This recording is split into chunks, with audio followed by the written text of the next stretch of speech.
everyone, welcome to my kitchen. This is Cece. Today we're doing another recipe, which is follow along the F1 cooking circuit with me, and they will be in Hungary, Europe, and it is for round 14. So I thought what we would do is actually do a Hungarian goulash.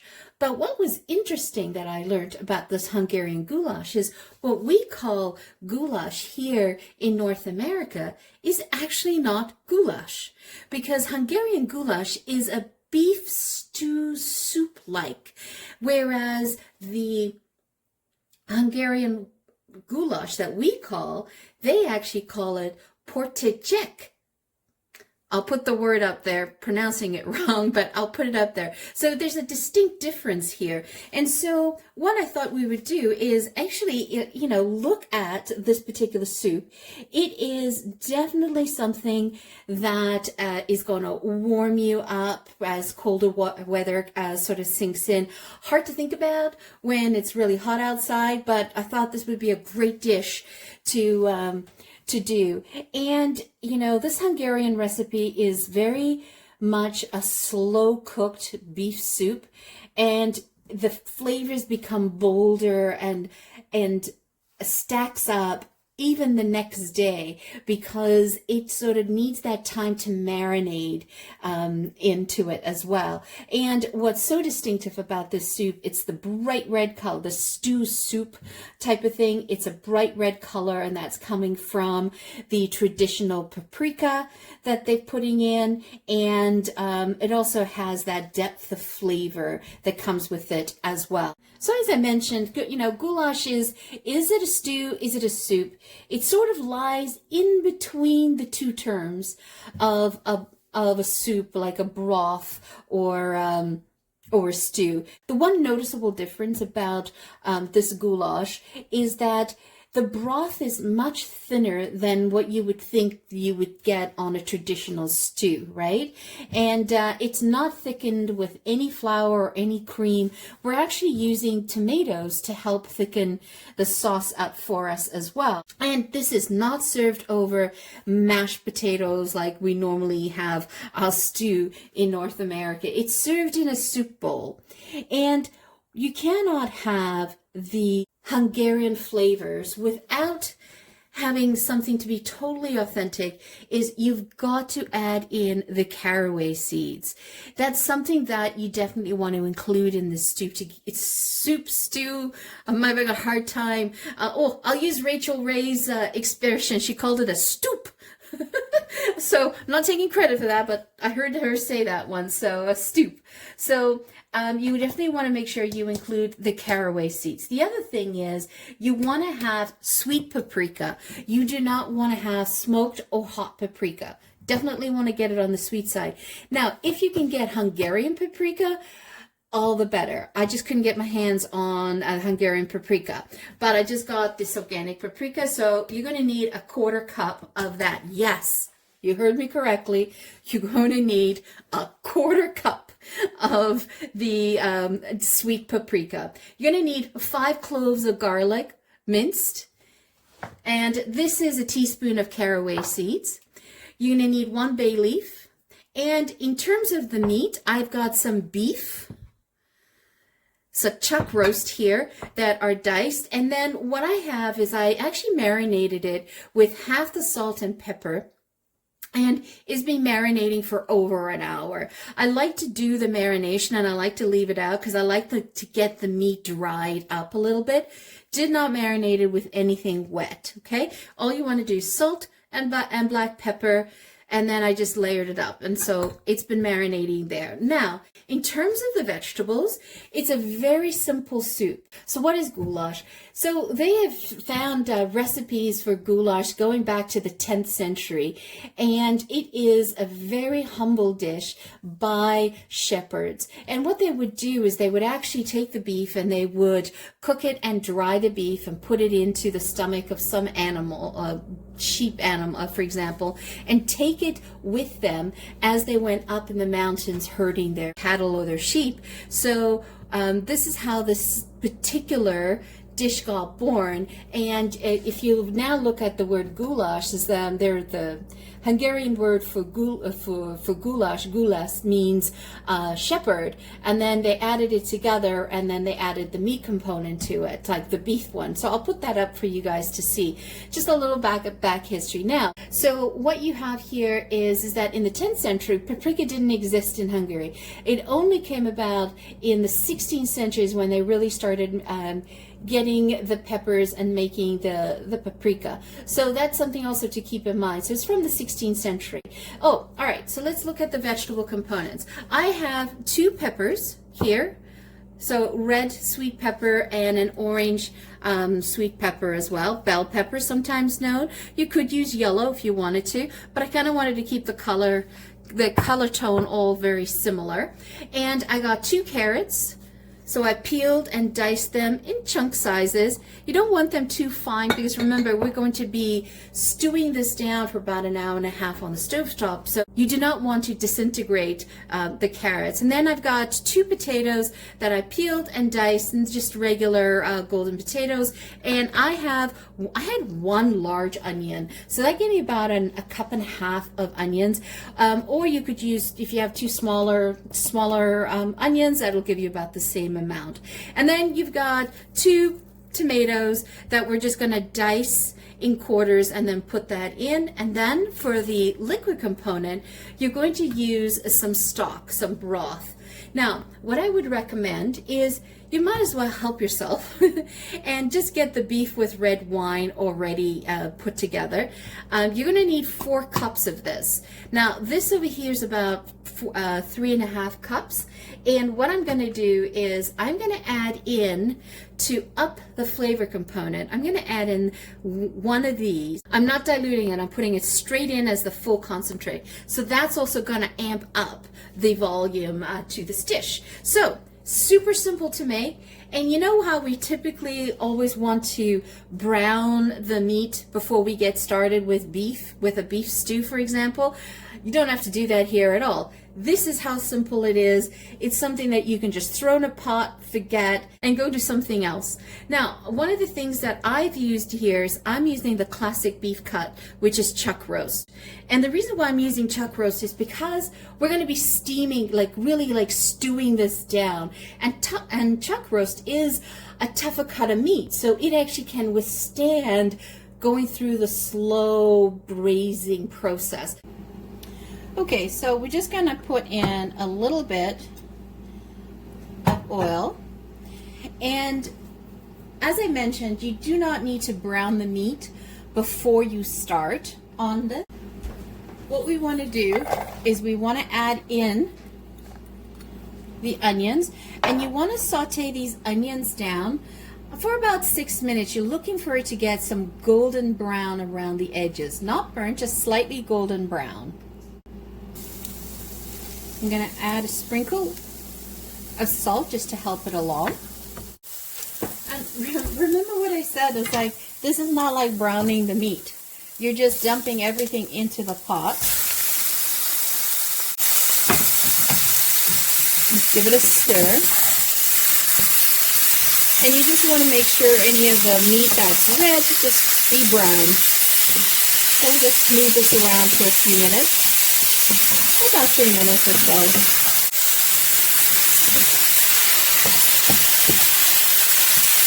So that's why it's important that you salt and season it with pepper and salt. Makes a big difference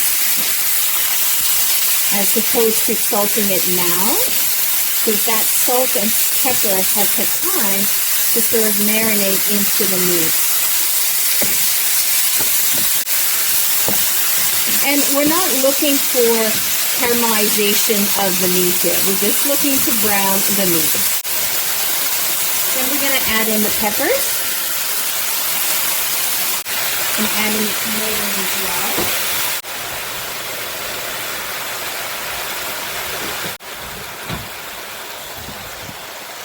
So give this a stir. So what's going to happen is these tomatoes are going to break down. So don't worry about it. And now that we have the tomatoes in, which means it added some liquid to the pot, we're going to sprinkle in the garlic. So you see like the tomatoes there? Look at that liquid that the tomatoes are bringing into the dish. That's all flavor. You're gonna sort of stew this down for about 3 minutes or so. Okay, so we're going to add in the bay leaf, and since it's a really large bay leaf, I'm just actually going to just break this up, get some more flavor, sprinkle in the caraway seeds, and then the paprika. I do half stir it and then do the next half. This is where all the flavor is coming from on this particular dish, this goulash dish. Look at the color changing. Isn't that incredible? It'll all break down nicely. Now, if you want more of an authentic flavor, you could put half a cup of paprika, another half a teaspoon, maybe another half a teaspoon of caraway seeds. Everything seems to be incorporated nicely. All right, so what we're going to do now is we're going to add in the stock. And I'm doing this in a low pan so that it would be easier for filming, but typically you want to do this in a tall pot. So I'm adding in the beef broth with wine. Now, if you don't have beef broth with wine, you could add the 3 cups of broth, regular beef broth, and then add a cup of wine. That should do the trick as well. Or just completely omit the wine.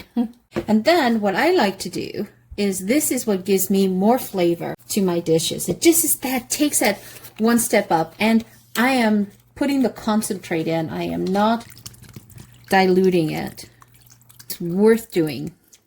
If you don't have this, put in a cube of bouillon cube. Okay, so what we're going to do now is we're going to simmer this for an hour and a half. And just, every 20 minutes or so, come by, give it a stir so that it doesn't stick to the bottom of the pot. Oh, that just looks so yummy, doesn't it? And it'll thicken. The tomatoes will thicken it. So we'll let that go. Okay, I'm going to drop this down. A lid on it. All right, see you in an hour and a half. So that was an hour and 15. Sorry, an hour and a half. And then I added in the potatoes and the carrots. And we'll do this for another 15 to 20 minutes, depending on how tender you want your potatoes. So here you are, the gorgeous Hungarian goulash. It's got more broth than a stew, so it's definitely considered a stoup, if you want to call it that. And you'll see how the tomatoes all melted down, right? So it created that thickness to it. And this tastes better the next day. It is one of those dishes that tastes better the next day, like lasagna, for example, and all the flavors sort of meld together as well. So look at that. Oh, so excited. Hungarian beef goulash. It's a stoup. It's a mix between a stew and a soup. And typically the way they'll eat that is they'll have that with either some dumplings on top or some crusty bread on the side. But this is so rich and so dense in flavor, and it is definitely hearty. So if we look at grabbing a piece, look at that, right? That is rich, that flavor in that. So there you have a gorgeous beef goulash. Hope you enjoy it. One of the things I would recommend that when you're going to make this, and you're going to make this on the stovetop, you could do this in the oven if you want, but if you're going to make it on the stovetop, when I say simmer, I mean simmer. You want to put that to a low 2 to 3 on your dial on the stove. So you want to simmer that. You don't want anything higher than that, and you want to go for about an hour and a half.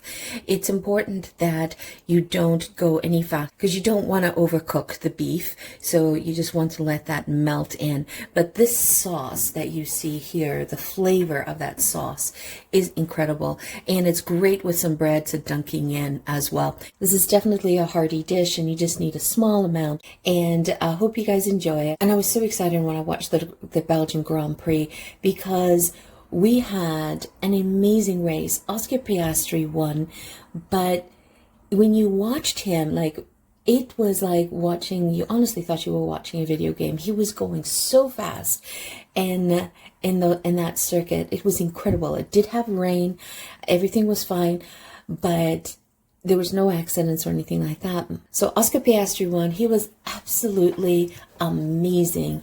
He started on the second on the grid, but he ended up moving into first and kept that lead throughout the race. Incredible driving.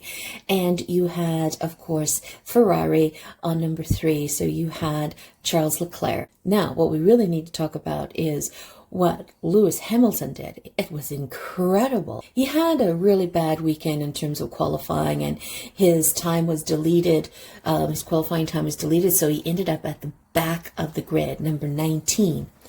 And let me tell you, that man got himself up to like 9th position, either 7th or 9th position. Through the rain, through all those cars, he managed to get himself above the 10 spot and get some points. That was incredible driving. That is what a seasoned driver does. I was so happy for him. And he had basically thrown the weekend away saying, this is a forgetful weekend. But no, he was determined not, and he got some points. So happy for him. So join me in the Hungarian Grand Prix this weekend and enjoy this Hungarian goulash, which is not a stew, it is a stoup. So there you have it, a gorgeous beef goulash, and enjoy this. It is hearty. It basically freezes well. Put it in an airtight container and you can freeze it for up to 3 months, and it freezes well. And one of the things I would do is I would defrost it in the fridge before. I would not put it in the microwave frozen. Important that you don't do that because you don't want to overcook the meat. So once again, thank you so much for joining me. Always greatly appreciated. If you're new to the channel, welcome. And if you are a returning champion, thank you so much for your love. Always greatly appreciated from the bottom of my heart. I was wondering if you could do me a favor. I've looked at the stats, and there are many of you who are watching the channel that have not yet subscribed. Perhaps you thought you had subscribed. If you could help engage with the channel, it will help us grow our channel. We really would appreciate it if you could hit the subscribe button, the like button, and add a comment if you can, and let us know what you'd like to see in the next recipes. Once again, thank you so much for joining me. Have a fabulous day. Ciao for now. Don't forget to hit subscribe.